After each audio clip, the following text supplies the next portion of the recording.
Bismillah. Alhamdulillahilladzi hadana lihadza wa ma kunna linahtadiya laula an hadanallah.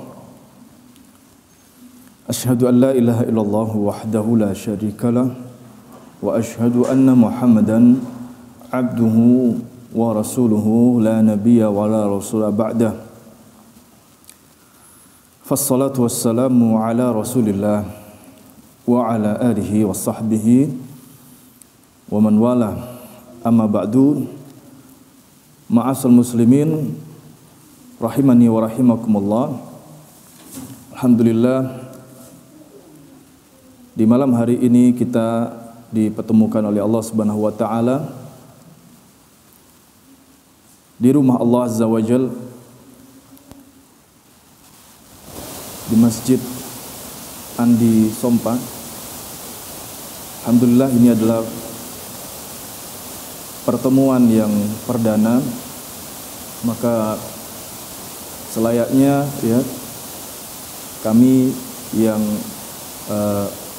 diberi amanah untuk kemudian mengisi majelis ini membukanya dengan ta'aruf al-faqir bernama Ahmad Tito Rusadi, tinggal di perumahan Tirta Hasani. Jadi kita alhamdulillah bertetangga gitu.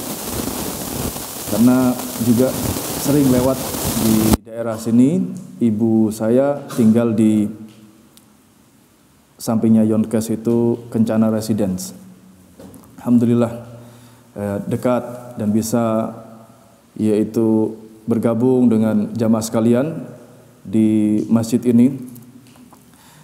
Sehari-hari saya di UMM di Fakultas Agama Islam di Pendidikan Bahasa Arab. Kami ucapkan terima kasih kepada Takmir yang telah memberikan kepercayaan kepada kami untuk mengisi kajian pada hari Rabu ini. Dan insyaallah nanti di Rabu kedua. Dan kepada teman-teman Malang Mengaji, jazakumullah khairan sudah memberikan fasilitas untuk direkam ataupun diantar ke tempat ini. Dan kita memang dalam dakwah itu senantiasa butuh yang namanya sinergisitas, sebab kita tidak bisa berjalan sendiri-sendiri. Oleh karena itu Nabi SAW bersabda, seorang muslim itu dengan muslim yang lainnya seperti bangunan yang utuh, satu dengan yang lainnya saling melengkapi. Kalau kita lihat tidak ada bangunan yang isinya hanya batu bata saja, tidak ada jendela, tidak ada pintunya, atau mungkin pintu semuanya, atau jendela semuanya. Tapi di sana ada begitu banyak komponen yang membuat bangunan itu kokoh.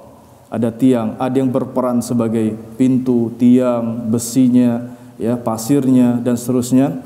Inilah kita, ya, sekali lagi harus senantiasa bersinergi dalam kita, yaitu memperjuangkan agama Allah Subhanahu wa taala. Jamaah sekalian dimuliakan Allah Subhanahu wa taala, pada malam hari ini kita akan mengupas kajian tentang keutamaan silaturrahim. Silaturrahim ini merupakan akhlak yang sangat mulia di dalam Islam, yang sangat dianjurkan. Bahkan ini adalah amalan yang wajib di dalam Islam. Jadi wajib itu kita akan mendapatkan pahala jika melaksanakannya, adapun jika meninggalkannya maka kita akan mendapatkan dosa. Jadi silaturahim ini wajib hukumnya dalam Islam. Allah Subhanahu wa taala mengagungkan amalan ini, yaitu silaturahim, di dalam ayat yang sering kita dengar dan dibacakan oleh para khatib ketika salat Jumat, ketika khutbah Jumat, yaitu Quran surat An-Nisa ayat pertama. Allah Subhanahu wa taala berfirman, "Ya ayuhan nasu taqu rabbakumul ladzi khalaqakum min nafsin wahidah wa khalaqa minha zawjaha wa batha minhuma rijalan katsiran wa nisaa'a wattaqullaha alladzi tasaaluna bihi wal arham Innallaha kana 'alaikum raqiba. Yang artinya, wahai sekalian manusia, bertakwalah kalian kepada Rabb kalian yang menciptakan kalian dari jiwa yang satu, yaitu maksudnya Nabi Adam alaihissalam. Wa khalaqa minha, dan Allah menciptakan dari jiwa yang satu itu zaujaha, pasangannya, yaitu Hawa. Wa bassa minhuma, Allah Subhanahu wa taala munculkan dari keduanya rijalan katsiran wa nisaa, banyak kalangan laki-laki dan perempuan, keturunan dari Nabi Adam dan Hawa, banyak dari kaum laki maupun wanita. Wattaqullah, dan bertakwalah kalian kepada Allah, alladzi tasaaluna bihi, yang kalian meminta kepadanya, wal arhama, dan bertakwalah kepada Allah dalam urusan arham. Arham di sini jamak dari rahim. Nanti akan kita sebutkan definisi apa itu rahim. Jadi bertakwalah kepada Allah dalam urusan rahim. Tidak lain dan tidak bukan, artinya adalah silaturahim. Innallaha kana 'alaikum raqiba. Sesungguhnya Allah terhadap kalian itu Maha mengawasi. Nah, di dalam ayat ini jamaah dimuliakan Allah Subhanahu wa taala, Allah memerintahkan kita untuk bertakwa kepada Allah, juga bertakwa kepada Allah dalam urusan atau perkara rahim. Ya. Kata seorang ulama bernama Syekh Abdul Razak bin Abdul Muhsin Al-Badr, yang dimaksud dengan wattaqul arham di dalam ayat ini yaitu wattaqul arham an taqta'uha, engkau takut atau takwalah kepada Allah. Takwa juga berarti takut di dalamnya, khauf. Takutlah terhadap urusan rahim dari keterputusannya. Jadi hati-hati, waspadalah perkara rahim ini dari keterputusannya. Artinya sambung terus. Walakin birruha wa siluha wa ahsinu ilaiha. Tetapi hendaknya kita yaitu berbuat baik kepada rahim-rahim kita, sambunglah, dan yaitu berbuat yang arif dan bijaksana terhadap rahim-rahim kita. Nah, jamaah sekalian dimuliakan Allah Subhanahu wa taala, sekarang kita ingin mengetahui ya apa sebetulnya rahim itu. Yang ini istilah yang lebih tepatnya ketimbang kita ucapkan silaturahmi, silaturahim yang tepatnya, karena rahim itu dari bahasa Arab yang juga ternyata diserap ke dalam bahasa Indonesia, yang rahim itu merupakan tempat terbentuknya janin. Itu rahim. Secara bahasa rahim, tempat terbentuknya janin. Ya. Rahim ibu. Adapun secara istilah, ya, beliau menjelaskan kullu man tajma'uka bihim qarabah min jihatil abi wa min jihatil abi aw min jihatil fa kullu man tajma'uka bihim qarabah min hatainil jinsain min hatainil jihatain fahum min zawil arham. Secara istilah rahim itu yaitu yang mempertemukan kita karena sebab qarabah. Qarabah itu kerabat. Bahasa Arab juga kemudian diserap ke bahasa Indonesia. Kerabat artinya keterdekatan. Baik dari sisi atau jalur bapak ataupun yaitu jalur ibu. Ini rahim kita. Kerabat dekat kita dari dua jalur ini. Inilah yang disebut dengan rahim, jamaah dimuliakan Allah Subhanahu wa taala, karena kaitannya dengan kita yaitu keturunan dari yaitu lahirnya rahim seorang ibu. Maka silaturahim, silah sendiri dari bahasa Arab yaitu ketersambungan. Masdar dari wasala yasilu silatan. Ketersambungan, kekerabatan. atau bahasa mudahnya menyambung tali kekerabatan. Menyambung tali kekerabatan. Silah di sini juga dijelaskan oleh Syekh Abdul Razak hafizahullah, yaitu silah diwujudkan dalam bentuk diantaranya wa takunu silatuhum bisalam wat tawasul waz ziyarah wal ihsan ilaihim wa nahwi dzalik min wujuhil birri was silah. Bentuknya bisa dengan mengucapkan salam.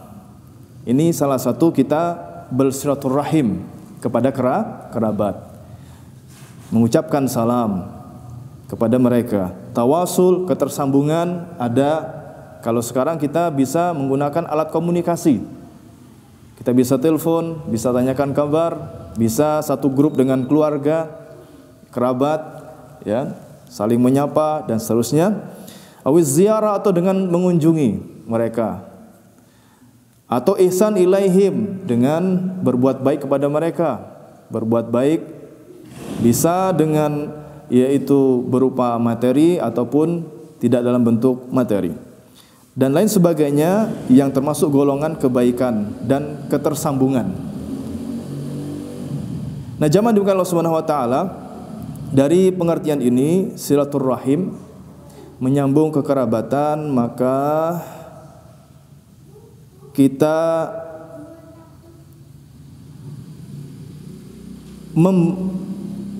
mengembalikan makna silaturahim kepada makna aslinya.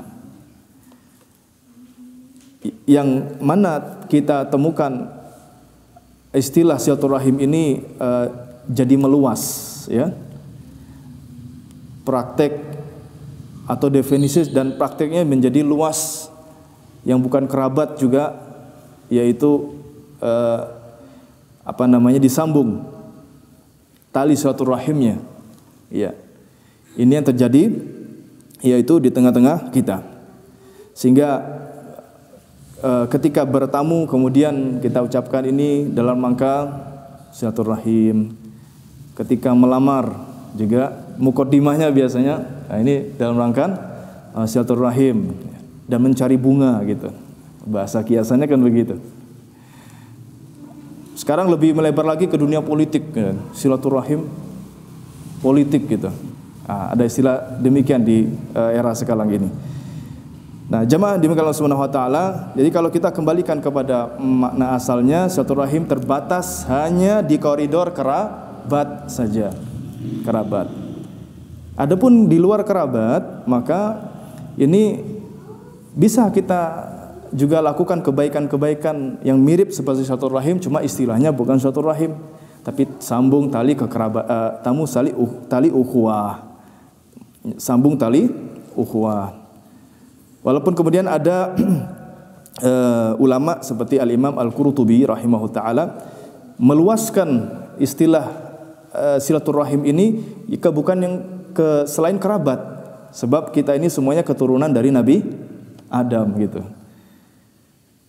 Ya, zaman itu Allah Subhanahu wa taala, walaupun demikian ya bisa meluas antar tetangga atau yang lain, karena kita satu keturunan dari Nabi Adam, tetap juga terikat bahwa yang paling utama di antara sekian banyak manusia itu kerabat yang paling utama. Yang punya yaitu hubungan keluarga itu tetap yang lebih utama. Sebagaimana Allah nyatakan di dalam banyak ayat, di antaranya Quran surah Al-Baqarah ayat 177,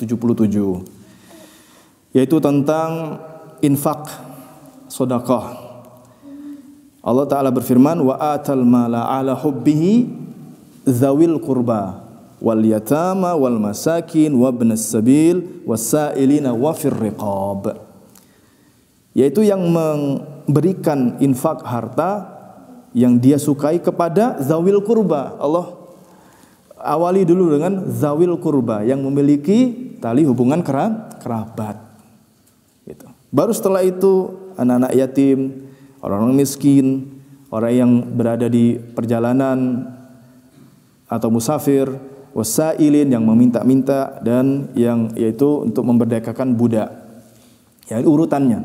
Tetap bahwasanya kerabat ini menduduki urutan nomor 1 yang prioritas untuk kita berikan, yaitu kebaikan-kebaikan, ihsan. Kita sambung. Tetap kerabat nomor 1. Dan kalau dirinci lagi, di antara kerabat itu adalah orang tua yang nomor 1. Juga di dalam hadis riwayat Al-Bukhari, Rasulullah SAW bersabda, al-yadul ulya khairun minal yadis sufla wabda biman ta'ul. Tangan di atas lebih baik daripada tangan di bawah. Tangan di atas sini maksudnya yang beri infak, itu lebih baik daripada yang menerima infak. Wabda biman ta'ul, dan mulailah dari yang yaitu kau punya tanggung jawab atasnya, alias keluarga. Sebab infak kepada keluarga ini hukumnya wajib.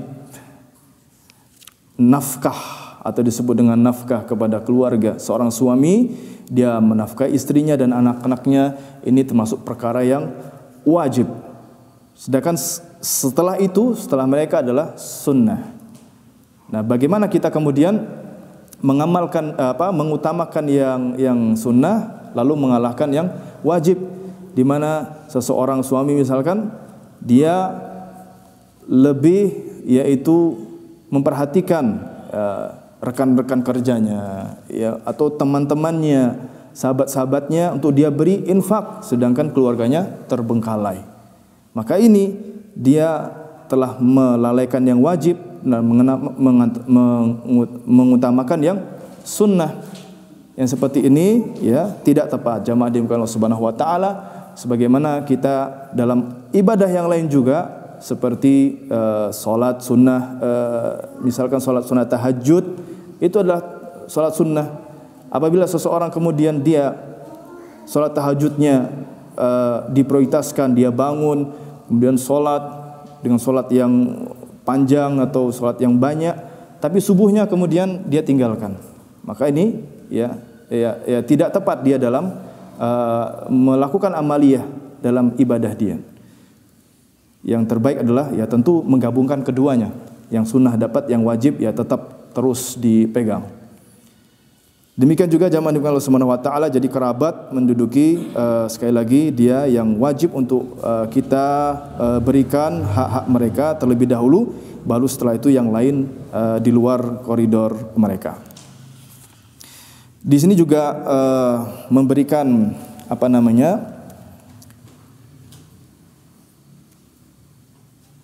koreksi terhadap orang-orang yang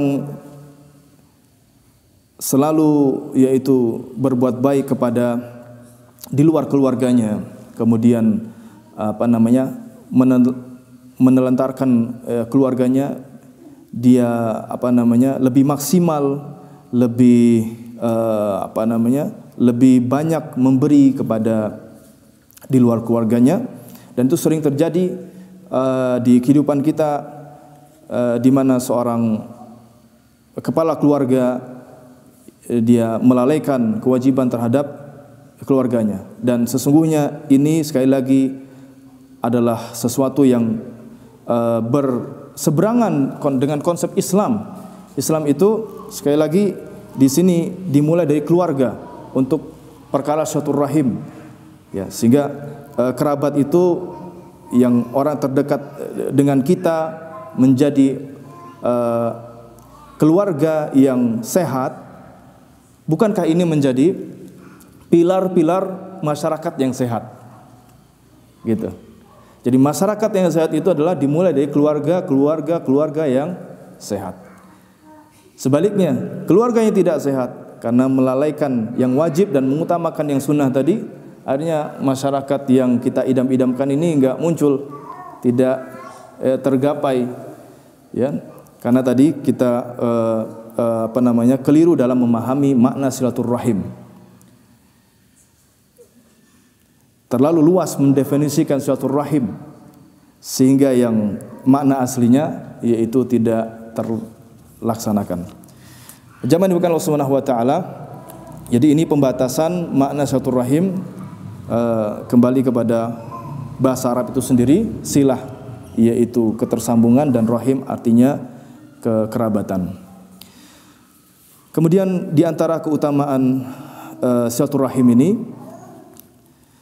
jamaah dimulai Allah Subhanahu wa taala, disebutkan di dalam hadis yang sahih riwayat Bukhari dan Muslim. Dari sahabat Abu Hurairah radhiyallahu anhu, Rasulullah sallallahu alaihi wasallam bersabda, "Innallaha khalaqal khalqa hatta idza faragha minhum qamatir rahim. Faqalat hadza maqamul a'iz minal qati'ah." Sesungguhnya Allah ketika sudah menciptakan semua makhluknya,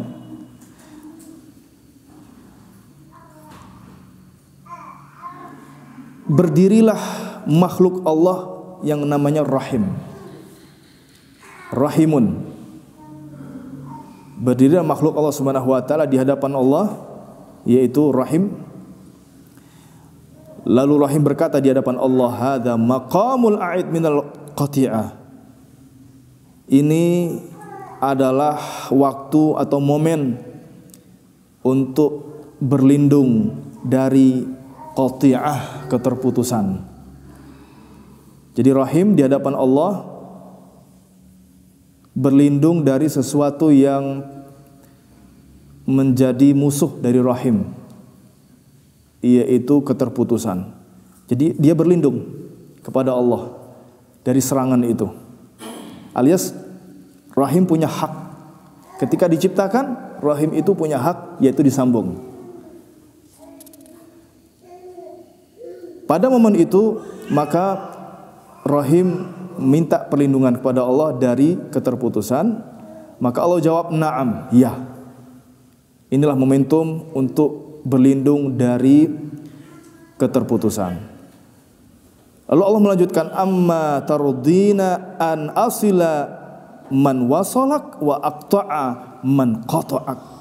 Tidakkah kau rela aku akan sambung orang yang menyambungmu, dan aku akan memutus orang yang memutusmu? Qalat bala. Rahim pun mengatakan tentu saja. Qala fadzaki laki. Allah kemudian menjawab, jika demikian maka itulah hakmu. Allah bilang apa? Allah akan menyambung orang yang menyambung rahim, dan Allah akan memutus orang yang memutus rahim. Dan itu dikabulkan oleh Allah Subhanahu wa taala. Disetujui oleh rahim, karena itu memang hak dia diciptakan oleh Allah untuk disambung, bukan untuk diputus.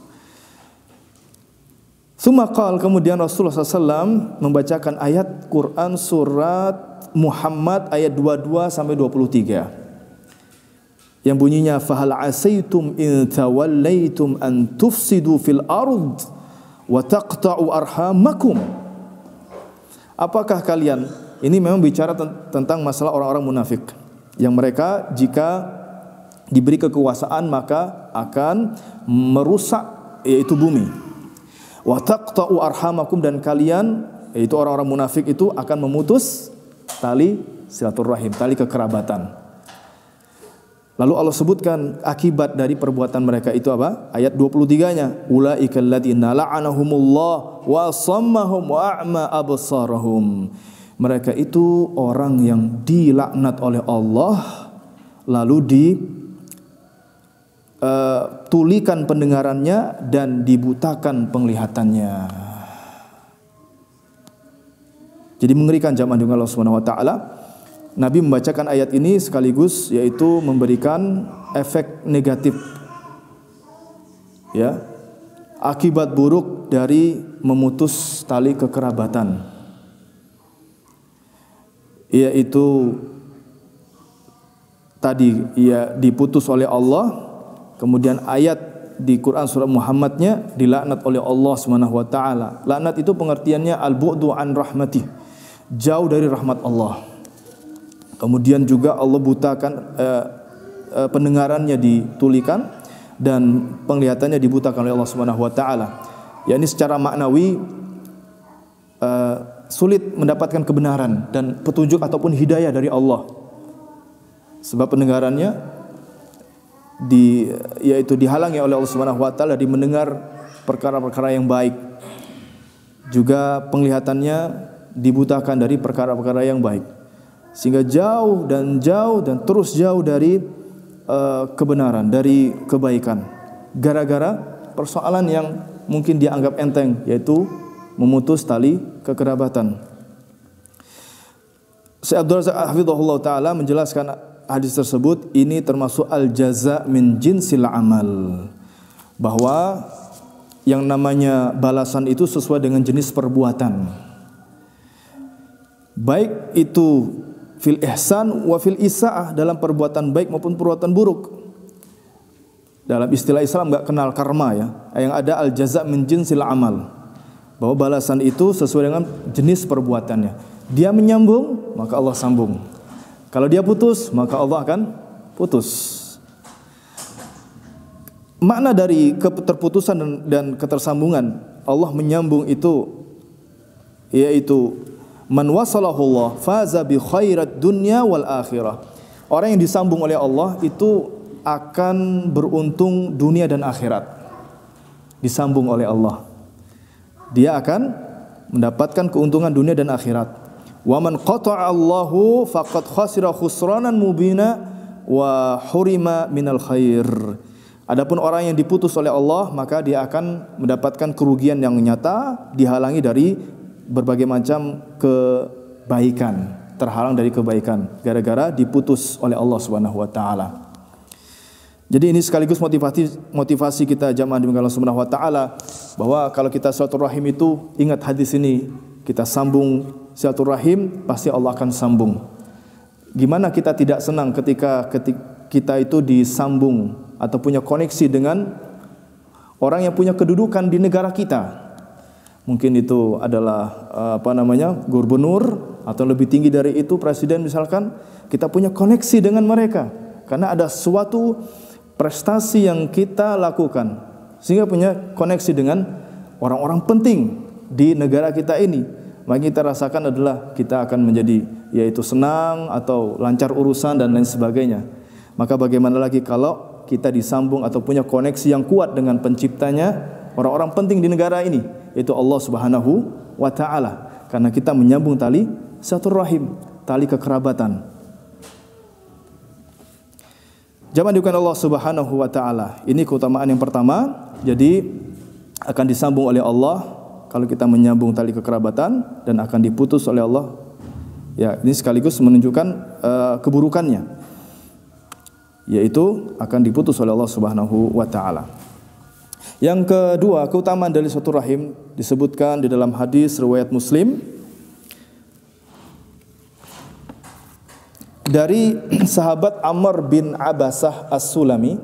Sahabat Amr bin Abasah As-Sulami ini sahabat yang termasuk awal-awal masuk Islam. Bahkan disebutkan termasuk 4 orang pertama kali masuk Islam selain Abu Bakar, Ali bin Abi Thalib dan Bilal bin Rabah. Jadi Amr bin Abasah As-Sulami, beliau merupakan saudara kandung dari sahabat Abu Dzar Al-Ghifari. Kita simak sendiri bagaimana sahabat ini bercerita sendiri. Kuntu wa ana fil jahiliyah. Saat itu aku masih di masa jahiliyah.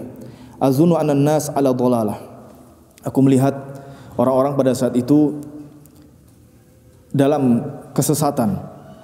Wa annahum laisu ala syai'in wa hum ya'budun al-awthan. Orang-orang jahiliyah, mereka dalam kondisi yang sulit dan mereka tetap menyembah berhala-berhala mereka. Fasami'tu bi rajulin bi Makkah yukhbiru akhbaran. Lalu aku mendengar ada seorang laki-laki di kota Makkah yang menyampaikan berita-berita. Maksudnya siapa ini? Rasulullah SAW. Faqa'adtu ala rahilati. Lalu aku kemudian menaiki kendaraanku, tungganganku. Faqadimtu alaihi. Aku berusaha untuk menemui lelaki tersebut. Fa'idha Rasulullah mustaghfiyan. Ternyata Rasulullah SAW pada saat itu sedang dalam keadaan bersembunyi. Jura'u alaihi qaumu. Beliau bersembunyi karena kaumnya pada saat itu sangat amat keras menindas mengganggu dan melukai Nabi kita Muhammad SAW di awal-awal dakwah. Di awal dakwah fasa Makkah. Fa talattaftu hatta dakhaltu alaihi bi Makkah. Karena keadaan demikian, aku faham, maka aku pelan-pelan untuk menemui beliau. Jangan sampai orang tahu tempat persembunyiannya Nabi. Fakultulah, ketika aku ketemu, aku berkata kepadanya, ma anta, engkau siapa? Qala ana nabi, saya adalah nabi. Fakultu wa man nabi. Aku kemudian bertanya, apakah itu nabi? Siapa itu nabi?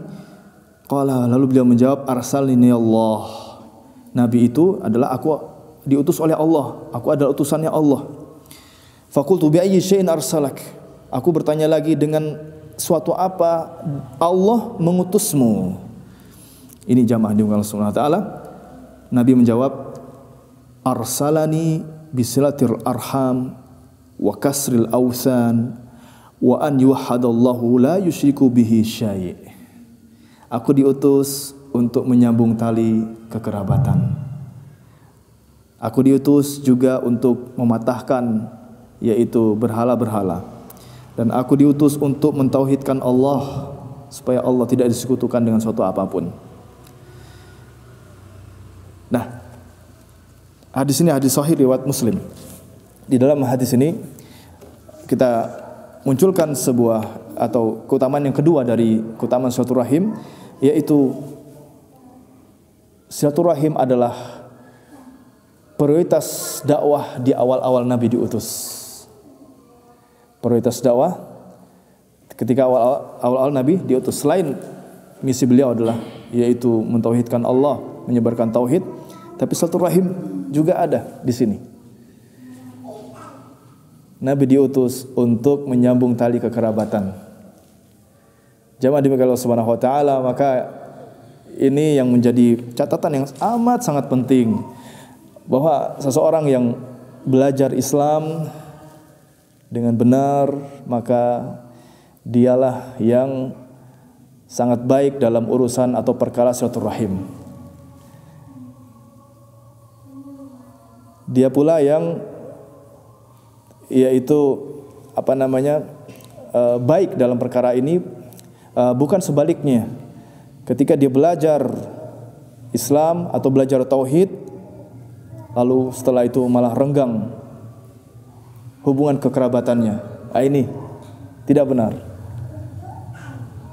Tidak benar jamaah dimuliakan Allah Subhanahu wa taala.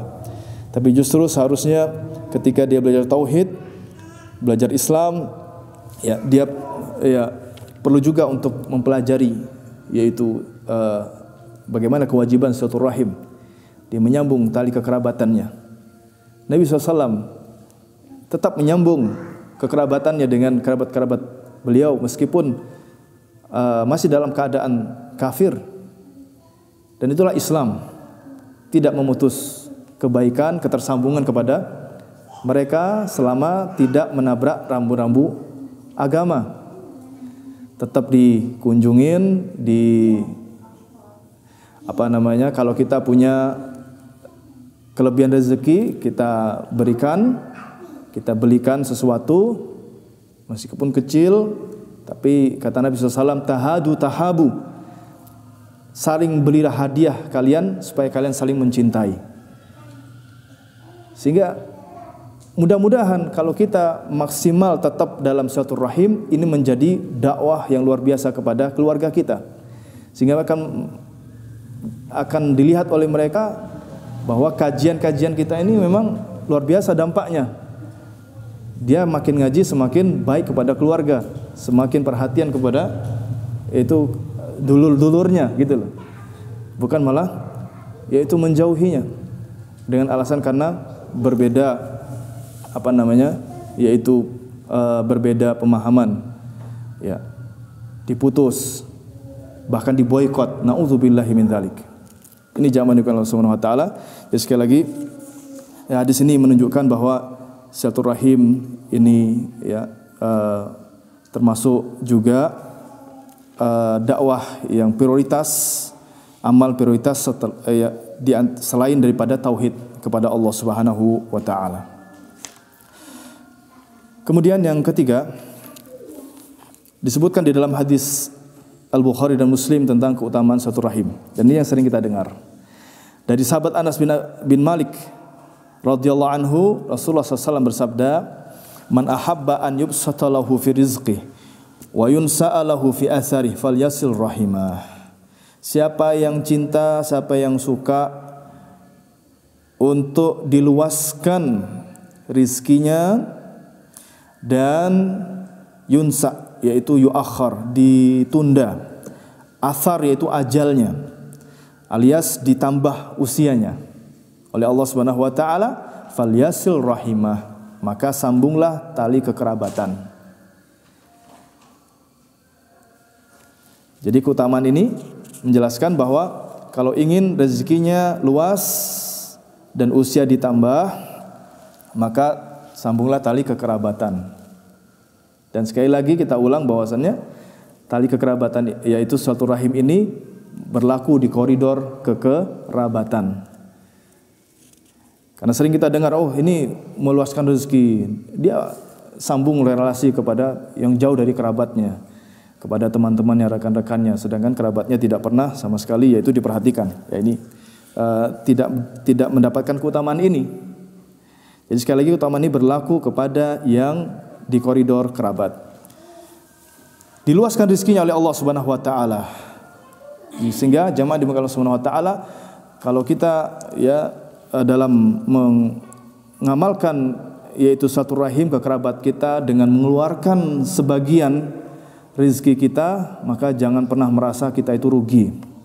Jangan pernah kita merasa yaitu rugi dari apa yang sudah kita keluarkan untuk mereka. Karena ini amalan yang mulia, amalan yang wajib, ya pasti Allah Subhanahu wa taala akan menggantikannya. Dan adapun yang tentang usia seseorang ditambah, ini memang terjadi perbedaan yaitu pandangan di kalangan ulama, apakah perubahan atau bertambahnya usianya secara hakiki atau maknawi. Yang paling kuat adalah secara hakiki. Jadi betul-betul bertambah usianya. Betul-betul bertambah usianya seseorang itu ketika dia silaturahim. Dan zaman Allah Subhanahu wa taala, takdir Allah Subhanahu wa taala itu ya ada yang sudah tetap permanen atau disebut dengan takdir yaitu muhkam, yang itu hanya Allah Subhanahu wa taala yang tahu. Tidak berubah. Di Lauhul Mahfuz Allah jaga, sudah ditulis sebelum 50.000 tahun sebelum diciptakan yaitu kita ini. Terus adapun takdir Allah Subhanahu wa taala yang bisa berubah itu ada di dalam catatan para malaikat. Atau disebut dengan yaitu takdir atau takdir muallaq, yang bisa Allah ubah, bisa Allah tetapkan. Allah nyatakan di dalam Quran surah Ar-Ra'd ayat 39, yamhullahu ma yasha wa yuthbit wa indahu ummul kitab. Allah itu bisa menghapus dan bisa menetapkan yaitu takdir Allah, apa yang Allah sudah tulis sesuai dengan kehendak Allah. Wa indahu ummul kitab, dan Allah memiliki yaitu induk kitab. Ya, jadi dari pemahaman ini jamaah demikian Allah Subhanahu wa taala, yang berubah itu adalah dicatat takdir yang Allah beritahukan kepada malaikat, ada di dalam catatan yaitu malaikat. Itu Allah bisa ubah dan bisa Allah tetapkan sesuai dengan kehendak Allah Subhanahu wa taala. Di antaranya yaitu orang yang menyambung tali silaturahim yang seharusnya usia dia meninggal adalah mati, misalkan mati muda, usia belasan tahun, tapi dia menyambung silaturahim, maka Allah yaitu tambahkan usia dia sehingga sampai usia tua pun dia tetap hidup. Dia tetap hidup. Bisa jadi karena dia menyambung silaturahim gitu. Tapi jangan dipahami kemudian biar saya hidup terus maka saya silaturahim, enggak mati-mati nanti. Katanya mau masuk surga, ya kan? Katanya mau masuk surga, gimana enggak mati dulu gitu kan? Ya ini jamaah dengan Allah Subhanahu wa taala. Dan takdir Allah Subhanahu wa taala di dalam hadis yang sahih riwayat Tirmidzi, la yaruddul qadha illa ad-du'a. Tidak ada yang bisa mengubah yaitu takdir Allah kecuali doa. Ya ini termasuk takdir yang ada di dalam catatan malaikat. Ya, doa itu bisa mengubah yaitu takdirnya Allah Subhanahu wa taala. Seseorang ditakdirkan dia sakit, tidak sembuh umpamanya, tapi dia rajin terus berdoa kepada Allah, maka Allah ubah yang tadinya itu tidak sembuh, maka Allah sembuhkan karena dia yaitu rajin terus berdoa kepada Allah Subhanahu wa taala. Ya. Kemudian di riwayat yang lain, yaitu dari sahabat Abu Hurairah radhiyallahu anhu tentang perkara ini juga dari Nabi sallallahu alaihi wasallam, ta'allamu min ansabikum ma tasilu bihi arhamakum. Hendaknya kalian mempelajari atau mengetahui nasab-nasab kalian. Nasab yaitu keturunan kita, siapa bin siapa atau siapa keluarganya, Pak Leknya siapa, ini harus tahu ya. Makanya ketika kita kecil dulu sama orang tua kita dikenalkan, ini Pak Lekmu, nah ini Pak Demu, ini Budemu, ini Bulekmu, gitu kan. Supaya kita akan menjadi yaitu sambung terus dengan kerabat kita. Dan kita penting untuk ditanamkan seperti itu ke anak-anak kita. Kenalkan siapa keluarga mereka. Ta'allamu min ansabikum ma tasilu bihi arhamakum. Pelajari, ketahuilah, ilmuilah, yaitu nasab-nasab kalian yang itu agar kalian bisa menyambung tali rahim kalian. Jadi sekaligus menegaskan silaturahim itu hanya berkutat kepada yang memiliki nasab dengan kita, yaitu kekerabatan. Fa inna silaturahim mahabbatun fil ahli, masratun fil mali, mansa'atun fil athari. Rawahu Tirmidzi. Karena silaturahim itu kata Nabi SAW, mahabbatun fil ahli, dicintai oleh keluarga. Orang yang ahli silaturahim itu dicintai oleh keluarga. Sering bertanya, sering menyapa, itu sangat dicintai oleh keluarga. Wa masratun fil mali, akan memperbanyak yaitu rezeki atau harta, memperbanyak harta. Ya, harta kita akan banyak, akan dilancarkan oleh Allah Subhanahu wa taala. Dan mansa'atun fil athar, yaitu tadi ditunda ajalnya, tidak mati cepat, melainkan ditambah usianya oleh Allah Subhanahu wa taala. Ini hadis ini juga mendukung tentang keutamaan kita tadi yang ketiga, bahwa silaturahim dapat meluaskan rezeki dan yaitu menambah usia. Jamaah dimuliakan Allah Subhanahu wa taala, dari apa yang kita sampaikan ini, ya singkat saja, ada 3 golongan orang yang silaturahim. Golongan yang pertama, silaturahim yang hakiki. Silaturahim yang hakiki. Bagaimana itu silaturahim yang hakiki? Perhatikan hadis Nabi SAW yang diriwayatkan oleh Abdullah bin Amr radhiyallahu anhu, laisal wasilu bil mukafi walakinnal wasilu alladzi idza quti'at rahimuh wasalaha.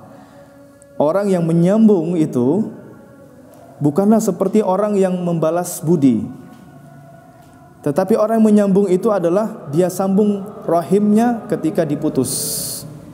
Artinya zaman Allah Subhanahu wa taala, ini yang paling ideal orang silaturahim.